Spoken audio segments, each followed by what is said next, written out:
제가 사명에 대하여라는 내용으로 조금은 지루할 수 있지만 정말 중요한 내용을 함께 여러분들과 말씀을 나누려고 합니다. 우리가 하루 살아가는 데 있어서 우리는 정말 바쁘게 살아가고 있는 것 같습니다. 그렇죠? 하루하루 할 일도 너무나 많이 있고 하루하루 바쁘게 살아가다 보니 잊어버리고 사는 것도 너무나 많이 있습니다. 기억하지 못하고 있는 것도 있고요. 바라보지 못하는 것도 너무나 많이 있는 것 같습니다. 어떤 것들을 잊어버리고 또 어떤 것들을 바라보지 못하고 여러분들은 살고 계십니까? 다 물론 바쁘기 때문에 그런 거겠죠. 우리가 잊고 사는 것들이 정말 많이 있습니다. 이런 말이 있어요. 하늘을 좀 보고 살자. 왜 하늘을 좀 보고 살자라는 말이 나왔을까요? 너무나 바쁘게 살다 보니까 앞만 보고 살게 되는 거죠. 그래서 하늘을 좀 보고 땅을 좀 바라보자 라는 이야기를 들은 적이 있습니다. 하늘에 뭐가 있는지도 알고 땅에 뭐가 있는지도 좀 보고 살자, 그런 여유를 좀 갖자라는 이야기가 이 이야기 같은데요. 무언가를 잊고 사는 것, 그걸 뭐라고 하죠? 그냥 깜빡깜빡 잊어버리는 걸 뭐라고 하죠? 네, 건망증이라고도 합니다. 한 번에 두세 가지 일을 한꺼번에 할 수 있는 사람이 아니라면 어떠한 한 가지 일을 할 때 다른 일을 잊어버리는 것은 지극히 자연스러운 것입니다. 그럼에도 불구하고 우리 사이에, 우리에게 있어서 10가지 일을 하면서도 잊지 않는 한 가지가 있습니다. 우리가 수백만 가지의 일을 한 번에 하더라도 잊지 않게 되는 한 가지가 딱 한 가지가 있습니다. 그것은 우리 삶에 있어서 최우선순위에 있는 것입니다. 또 그것은요, 우리의 삶의 목적이 되고 우리 삶의 목표가 되어져 있는 것입니다. 이것으로 인해 삶의 목표가 세워지기도 합니다. 삶의 목적이 이것 때문에 이루어지기도 합니다. 여러분, 이것이 무엇일까요? 비전이고 사명입니다. 비전은요, 국어사전에 찾아보면 내다 보이는 장래의 상황이라고 이야기를 하고요. 사명은 맡겨진 임무라고 이야기를 한다고 합니다. 즉, 비전은 미래에 우리가 얻고자 하는 어떠한 상황을 말하는 것이고, 사명은 하나님께서 우리 인간에게 주신 임무를 뜻하는 것입니다. 그렇게 이 사명과 비전은 서로 떨어뜨릴래야 떨어뜨릴 수가 없는 것이죠. 오늘은 우리가 하나님께서 우리에게 맡겨주신 임무, 그 사명에 대해서 함께 여러분들과 말씀을 나눠보고자 합니다. 오늘 본문 말씀을 보면 사도 바울에게 예수님께서 주신 그 사명을 생각하는 그 바울의 마인드가 나오고 있습니다. 우선 사도 바울이 어떻게 사명을 깨닫는지 그 과정에 대해서 함께 여러분들과 나누기 원합니다. 이미 그 스토리에 대해서는 다 아실 거라고 생각을 해요. 그 사도 바울의 회심 사건은 변화되어지는 그 말씀은 사도행전 9장 1절에서 22절까지의 말씀에 정말 잘 나와 있습니다. 그 스토리를 그냥 보다 보면 예수 그리스도를 믿고 따르는 성도들을 죽이려 했던 사도 바울 이전에 사울은 계속적으로 예수 그리스도를 믿고 따르는 제자들과 사람들을 죽이려고 하였습니다. 그것이 출세길이라고 여겼습니다. 그는 바리새인이었지만 사두개인의 우두머리였던 대제사장에게 찾아가서요, 핍박으로 멀리 도망친 예수를 믿는 자들을 잡아다가 옥에 가둘 수 있는 그런 권한을 달라고 했고, 그럴 공문까지도 받아내었던 그런 사람이었습니다. 첫 순교자인 스데반을 죽일 때 가장 먼저 앞에 있었던 사람 중에 한 사람이었고요. 사도 바울이 사울일 때, 그러니까 사울이라고 이제 이야기를 할게요. 이 사울이 이제는 그리스도의 복음을 따르고 믿고 살던 그 많은 사람들을 죽일 수 있는 권한을 가장 크게 가지고 있었을 때 다메섹이라는 곳으로 그리스도인들을 잡으러 가게 되어집니다. 그리고 그 가는 길에서 예수님을 만나게 됩니다. 어떻게 만나게 되느냐? 그 길을 가면서 큰 빛을 보게 되는데 그 빛 속에서 하늘에서의 음성이 들립니다. 사울아 사울아, 네가 어찌하여 나를 핍박하느냐? 나는 네가 핍박하는 예수다. 그런 음성을 듣게 돼요. 그리고 다메섹으로 다시 가게 되고 바울의 눈이 아까 그 큰 빛이 있었다라고 했는데 그 큰 빛으로 인하여서 눈이 멀게 되어집니다. 다메섹에서는 아나니아라고 하는 그 유대 사람들에게 칭찬받고 경건했던 사람을 만나서 하나님의 뜻을 듣게 되어지고, 회심을 하면서 눈에 비늘 같은 것들이 벗겨지게 되고, 그 자리에서 바울은 변화되어지게 됩니다. 다시 눈이 보이게도 되어지죠. 그 순간 바울은 자신의 사명을 깨닫게 되어지고 자신이 어떠한 일들을 해야 되는지에 대해서 알게 되어집니다. 바울이 사명을 얻게 되면서 새로운 세상을 볼 수 있게 된 것이죠. 그런데 그 순간, 그 장면이 중요한 것도 있지만 그 이후가 더 중요한 것 같습니다. 사도행전 9장 20절 말씀입니다. 네, 열어주세요. 함께 읽어보겠습니다. 즉시로 각 회당에서 예수가 하나님의 아들이심을 전파하니. 아멘. 눈이 다시 보게 되어진 사울. 이 바울은 제자들과 며칠을 보내면서 영적인 회복이 되었을 것입니다. 자신이 회개해야 될 것들을 다 회개하고 예수님에 대해서, 하나님에 대해서 많은 사도들과 함께 나누고 깨닫게 되고 은혜를 누리고 축복을 누릴 수 있는 시간이 그 시간이었을 것입니다. 그리고 그 이후로 즉시로 예수님의 하나님의 아들 되심을 전파하고 있는 모습을 볼 수 있습니다. 핍박하던 이가 이제는 옹호하는 자가 되었고, 죽이려던 자가 이제는 살리는 자가 되었습니다. 바울의 마음속에 생겨버렸던 그 무언가가 사도 바울을 이렇게 만들어버린 것입니다. 그것이 무엇이었을까요? 예수 그리스도의 사랑, 그 은혜, 그리고 그 사명이었을 것입니다. 무엇보다 바울에게 있어서 가장 큰 은사를 활용할 수 있게 만드신 주님의 능력이 여기에서 엿보일 수 있는 것입니다. 바울은 여러분들도 잘 아시겠지만 최고의 석학이었습니다. 가말리엘이라고 하는 최고의 학자에게 배웠던 최고의 학생이었습니다. 가장 이성적인 사람이었고요, 가장 논리적인 사람이었고, 가장 철학적인 사람이었습니다. 그런 바울에게 복음이 들어가니까 그 어떠한 세상 지식보다도 하나님의 복음이 최우선순위에 올라가게 되어버렸습니다. 그리고 자신이 알고 있는 복음을 전할 수밖에 없는 사람이 되어버렸습니다. 예수님께서 직접 주신 사명이었기 때문입니다. 바울이 가졌던 그 사명은 불명확한 게 아니었습니다. 가장 정확하였고 가장 확실한 거였습니다. 딱 이거다 라고 말할 수 있는 것이었습니다. 바울에게 주신 하나님의 사명이 무엇이었나요? 우리 사도행전 9장 15절 말씀을 같이 읽어보았으면 좋겠습니다. 같이 읽어보겠습니다. 주께서 이르시되 가라, 이 사람은 내 이름을 이방인과 임금들과 이스라엘 자손들에게 전하기 위하여 택한 나의 그릇이라. 아멘. 바울을 대상으로 한 하나님의 말씀입니다. 이방인들을 비롯한 임금들과 이스라엘 자손들, 즉 유대인들에게까지 예수 그리스도의 이름을 전하는 것이 바울에게 주신 하나님의 가장 중요한 사명이었다라는 것입니다. 한마디로 말해서 바울은 복음을 전하는 것, 이것이 사명이었습니다.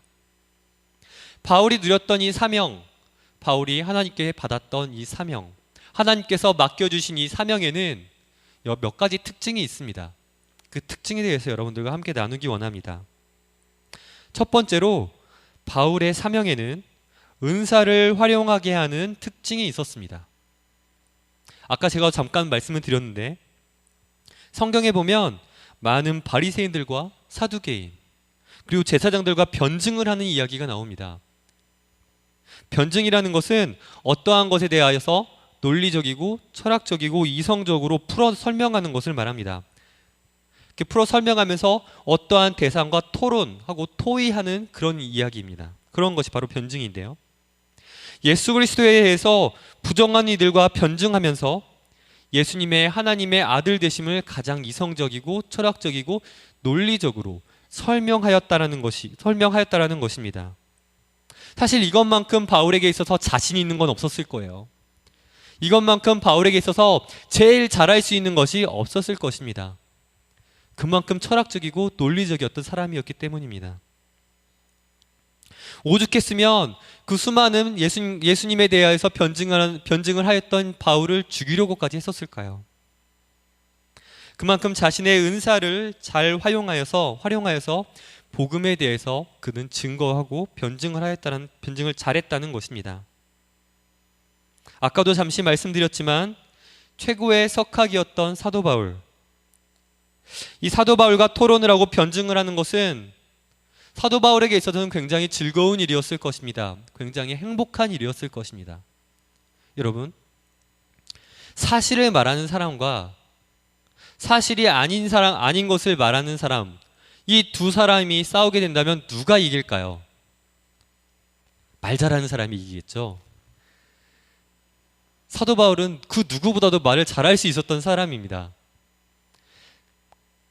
당연히 사실을 말하는 사람이 이길 텐데, 사실을 말하면서 가장 말을 잘하기도 했고 가장 논리적이기도 했던 사도 바울에게 이길 수 있는 사람은 그 누구도 없었습니다. 하나님께서 바울을 이성적이고 논리적으로 풀이할 수 있는 이 은사를 활용하셔서 사실을 더 확실하게 증명하셨고 복음을 드러내셨던 것입니다. 바울은 이후에 로마서를 비롯해서 신약 성경의 대부분을 그렇게 사용하여 썼고요. 또 끝까지 복음을 전하는데 그 사명을 다했다는 것을 알 수 있습니다. 여러분, 우리가 신약 성경을 쭉 보다 보면 사도 바울이 쓴 성경이 굉장히 많잖아요. 그 성경들만 보더라도 사도 바울이 얼마나 굉장한 사람이었는지, 얼마나 지식이 있고 얼마나 이성적이고 논리적인 사람이었는지 우리는 알 수 있습니다. 두 번째로 바울의 사명에는 목숨을 다하기까지 수행하였던 특징이 있었습니다. 바울은 복음을 전하면서 몇 번이나 죽을 고비를 넘겼습니다. 그럼에도 불구하고 자신의 사명을 생각하면서 죽음을 두려워하지 않고 최선을 다해 복음을 전했습니다. 이것은 정말 대단한 것입니다.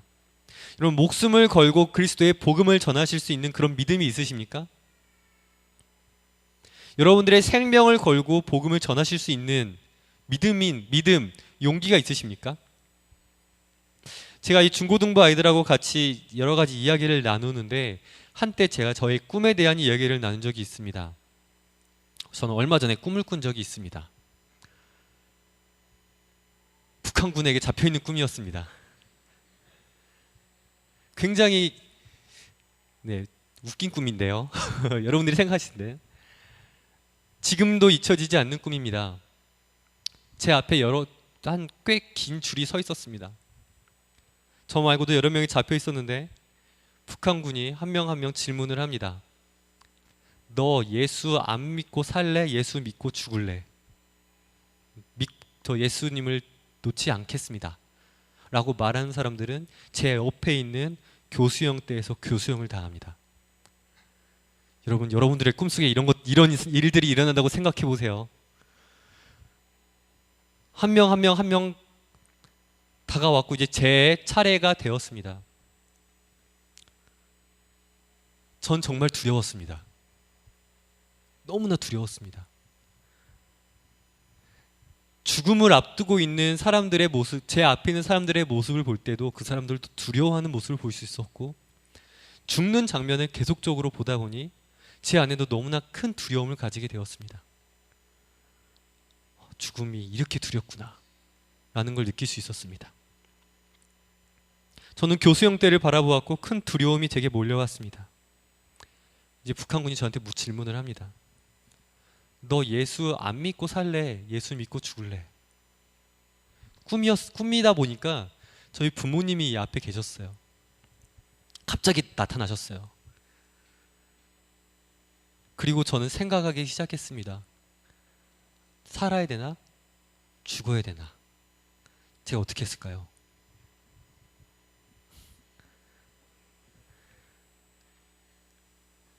저는 그 생각을 잠시 하고 부모님께 다가갔습니다. 그리고 부모님께 이렇게 말씀드렸습니다. 어머니, 아버지 죄송해요. 저 먼저 가요.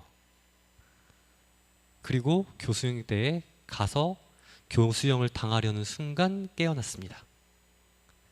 이 꿈을 꾸고 나서 그날이 토요일이었던 것 같아요. 꿈을 꾸자마자 중고등부 아이들과 예배를 드릴 때 이 꿈을 나누었고 같이 말씀을 전했던, 죽음에 대한 이야기를 함께 나누었던 기억이 납니다. 전 정말 자신이 있었거든요. 그리스도의 그 주님을 향한 믿음 때문에 난 죽을 수 있다. 나는 그 사명으로 인해 살아가고 있기 때문에 죽음 앞에서도 의연히 죽음을 맞이할 것이다. 그런데 막상 죽음 앞에 서니까 너무나 큰 두려움이 제게 다가오더라고요. 그러면서 이 사도 바울의 말씀을 생각하면서 야, 정말 대단하신 분이구나. 존경받을 만한 분이구나. 나는 언제 이 믿음을 따라갈 수 있을까? 라는 생각이 들어졌습니다. 바울이 목숨을 다하기까지 복음을 지키려고 전하려고 했던 이 모습을 볼 때 우리는 어떠한 마음을 가지게 될까요? 이런 삶을 살아야지 도전 여러분 받지 않으십니까? 정말 이런 상황에 처하게 되면 갈등하게 되고 두려운 마음도 가지게 될 것입니다. 저처럼요. 우리 안에 정말 확실한 사명으로 가득 차 있다면 죽음이 뭐가 두려우며 고난이 뭐가 두렵겠습니까? 이것은 정말 믿음의 문제이기도 하고 사명에 대한 확신의 문제이기도 합니다. 저부터가 하나님 앞에 너무나 회개를 많이 했고 저부터 하나님 앞에 너무나 죄송함을 고백했습니다. 예전에 저는 목적이 이끄는 삶이라는 책을 읽어본 적이 있습니다. 여러분 그 책에 대해서 들어보신 적 있으신가요? 네, 책을 읽어보시지는 않으셨어도 들어보신 적은 있으실 거라고 생각합니다. 저자는 그 릭 워렌 목사님이라고요. 미국에서 가장 영향력 있는 목사님이고 세들백 교회의 담임 목회자이기도 합니다. 그러니까 단순한 어떤 목적이 이끄는 삶에 대한 내용이라기보다 인간의 존재 목적에 대해서 5가지에 대해 설명을 하고 있는 책입니다. 그 5가지를 잠깐 이야기를 하면요. 넘겨주세요. 첫 번째는 하나님의 기쁨을 위하여 창조되었다 라는 것이고요. 둘째는 하나님의 가족으로 태어났다. 그리고 셋째는 그리스도를 닮도록 태어났고, 네 번째는 예수님을 닮아가기 위해 태어났고, 마지막 5째로 사명을 위해 태어났다라고 그렇게 이야기를 하고 있습니다. 그 책을 요약해 놓은 내용입니다. 목적이 이끄는 삶, 이 내용을요, 사명이 이끄는 삶으로 한번 바꿔서 생각해 봅시다. 하나님의 사명은 우리의 삶의 최우선순위가 될 것입니다. 하나님께서 주신 그 사명이 우리 삶의 목적이 되고 목표가 되고 그 사명으로 인하여 우리 삶이 이끌어 가져야 되기 때문에 우리는 사명이 이끄는 삶이라고도 말할 수 있을 것입니다. 저는 사명을 가진 많은 청소년 사역자들을 만나보았습니다. 그 청소년 사역자들과 함께 이야기를 하다 보면 이런 이야기를 주로 합니다. 청소년을 만나면 가슴에 불이 타올라요. 청소년을 향한 열정이 너무나 뜨겁습니다. 저는 그들의 말을 들을 때마다 이런 생각을 합니다. 우리 안에 하나님께서 주신 그 사명으로 인하여서 우리의 열정이 얼마나 타오르고 있는지, 하나님께서 우리에게 주신 그 사명으로 인하여서 우리가 얼마나 그 사명을 위하여 노력하며 열정을 가지고 나아가고 있는지, 사명을 이끄는 삶, 목적이 이끄는 삶, 이 목적이 이끄는 삶이라는 책을 읽으면서 이런 내용도 함께 포함되어져 있는데 우리가 그 사명에 대해서 한 번 더 조금 더 깊이 생각을 해볼 수 있었으면 좋겠습니다. 우리에게 있어서 사명은 그런 것입니다. 하나님께서 주신 가장 귀한 명령입니다. 가장 소중하게 지켜야 할, 그리고 가장 높게, 가장 자신 있게, 가장 확실하게, 가장 명확하게 따라가야 할 우리의 삶의 목적인 것입니다. 바울은 그것을 알았기에 사명에 대해서 목숨을 바칠 수조차 있었던 것입니다. 바울이 가졌던 사명의 특징 세 번째는요, 사명의 지속성입니다. 하나님께서 주신 사명은 어떤 꿈을 이루는 것이 아닙니다. 과학자가 비전이라면 과학자가 되는 것을 통해서 하나님의 섭리하심을 드러내는 것이 사명일 수 있습니다. 축구선수가 비전이라면 축구선수를 통해서, 축구를 통해서 하나님을 드러내는 것이 사명일 수 있습니다. 지금 내가 일하고 있는 그 자리에서 예수 그리스도를 드러내고 그분의 영광을 나타내는 것이 그 사람의 사명인 것입니다. 즉, 사명이 성취되었다라는 것은 우리가 주님 날아가는 그날 이루어질 수 있다는 것입니다. 하나님께서는 끊임없이 우리가 사명을 기억하고 그 사명에 맞는 삶을 살게 하시기 위해서 우리를 이끄십니다. 그 이끄심은 누구를 통해서 이끄실까요? 네, 성령님을 통해서 우리를 이끄십니다. 구원의 길로 인도하시는 성령님을 통해서 하나님께서는 우리를 올바른 사명의 길로 인도해 주신다라는 것입니다. 그러나 많은 사람들은요, 자신의 사명에 대해서 알지 못합니다. 자신들이 어떠한 사명을 가지고 있는지, 하나님께서 나에게 어떤 사명을 주셨는지 깨닫지 못합니다. 사명이 무엇인지, 하나님께서 내게 무엇을 원하시는지조차 생각하지 않고 있습니다. 그래서 그런지 하루하루 목적 없이 또 목표도 없이 그렇게 살아가고 있습니다. 자신의 사명을 깨닫는 것은 생각보다 쉽지는 않습니다. 맞습니다. 그것은 인정합니다. 하나님께서 내게 원하시는 삶이 어떤 삶인지 깨닫는 것은, 알게 되는 것은 쉽지 않습니다. 어렵습니다. 물론 인간의 관점에서 볼 때 그렇습니다. 만약 여러분이 여러분들의 자녀에게 어떤 일을 시키신다면, 여러분들의 자녀가 있을 때 그 자녀에게 여러분들이 어떤 일을 시키신다면 여러분들은 어떤 일을 시키시겠습니까? 무엇을 어떻게 시키시겠습니까? 자, 첫 번째 우리는요, 할 수 있는 일을 시킬 것입니다. 그러겠죠? 할 수 없다는 것을 뻔히 알면서 그 일을 시킨다면 그 일을 못하게 해서 트집을 잡아서 혼내기 위해 그러는 거겠죠. 그래서 우리는 어떤 일을 시킬 때에도 할 수 있는 일을 시킬 겁니다. 두 번째로는요, 꼭 해야 할 일을 시킬 겁니다. 그러겠죠? 자녀가 꼭 해야 하는 일인데 그 일을 하지 않고 있다라고 한다면 부모는 명령을 통해서 그 일을 하게 해야 됩니다. 자녀는 자신이 잊고 있더라도 부모의 명령을 통해서 순종하며 해야 할 일을 하게 되는 것이죠. 자, 세 번째, 잘 하는 일을 시킬 것입니다. 여러분, 우리 어린 애기들 있죠? 꼭 여러분들 그 어린아이들 있으면 뭐 시키시나요?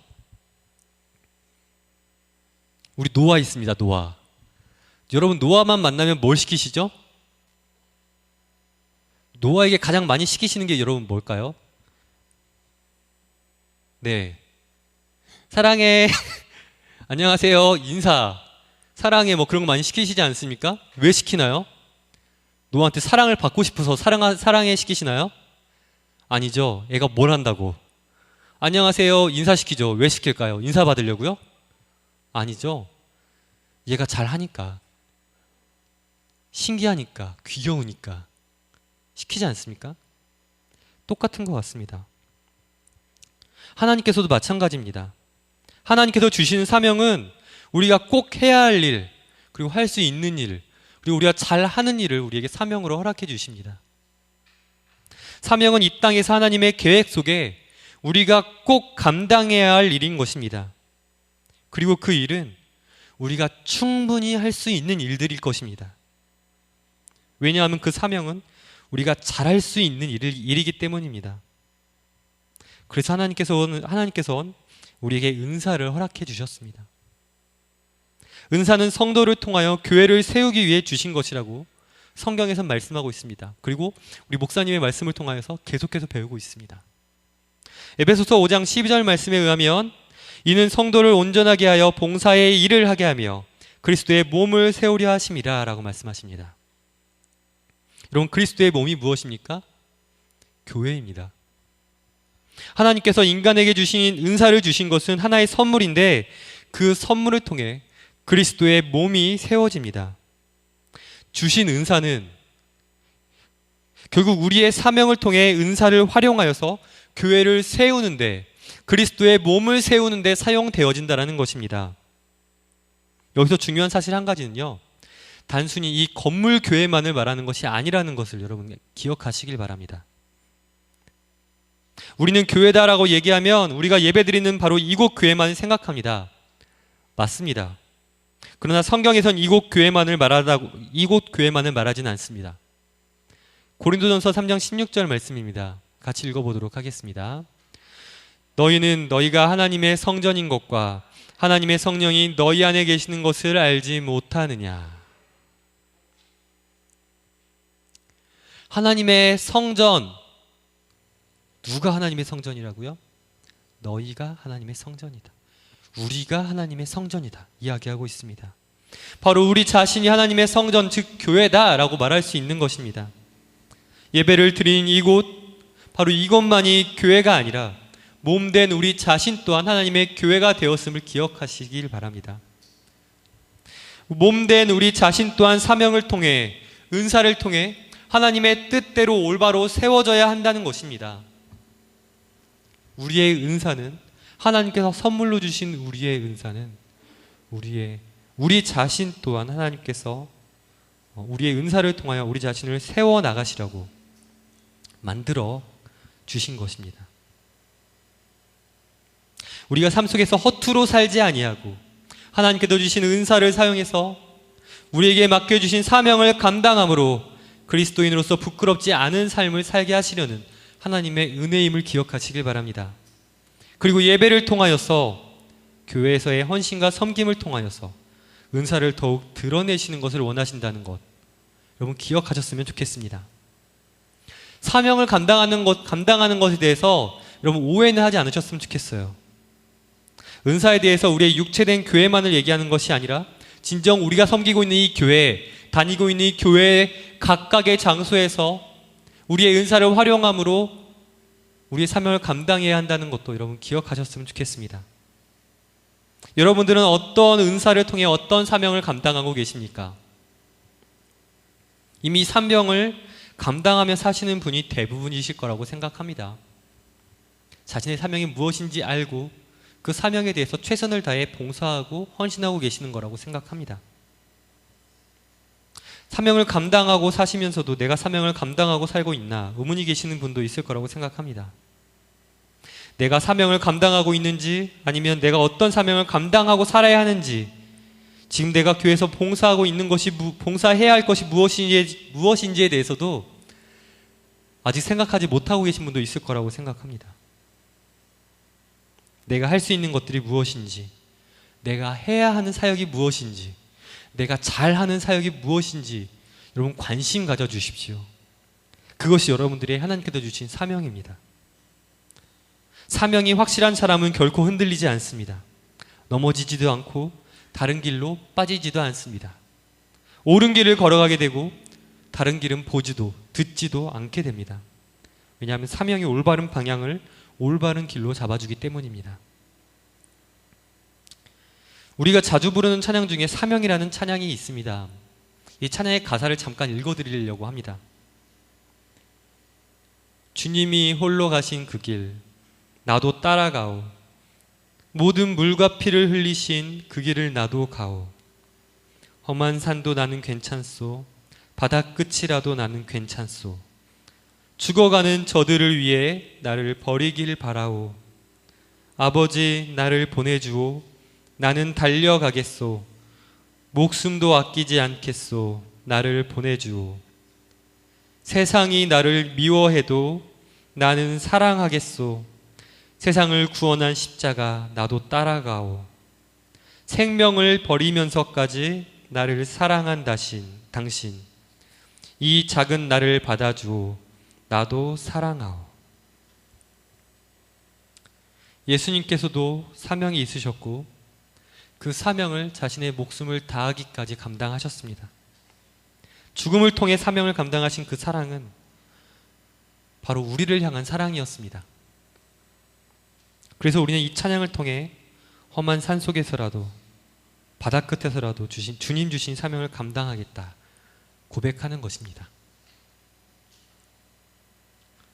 우리가 깨닫고 생각하고 또 묵상하며 행동하는 이 사명이라는 것이 형식적이고 가식적인 그런 사명이 되지 않길 원합니다. 다른 사람들에게 보여주기 위한 우리의 믿음의 표현이 되지 않기 원합니다. 사명이라는 것은 하나님께서 우리에게 직접 주신 것입니다. 하나님께서 맡겨주신 것입니다. 진정 우리의 삶의 목적이 되며 방향성이 되고 하나님 앞에 온전한 모습으로 우리의 은사를 드리는 사명으로 소유할 수 있기를 간절히 소망합니다. 바로 그 사람이 사명자입니다. 목회자만이 사명자가 아닙니다. 그리스도인 된 우리 모두가 사명자입니다. 여러분 한 분 한 분이 사명자입니다. 자, 찬양팀 나와주세요. 우리 옆에 있는 분들과 함께 인사할까요? 우리는 사명자입니다.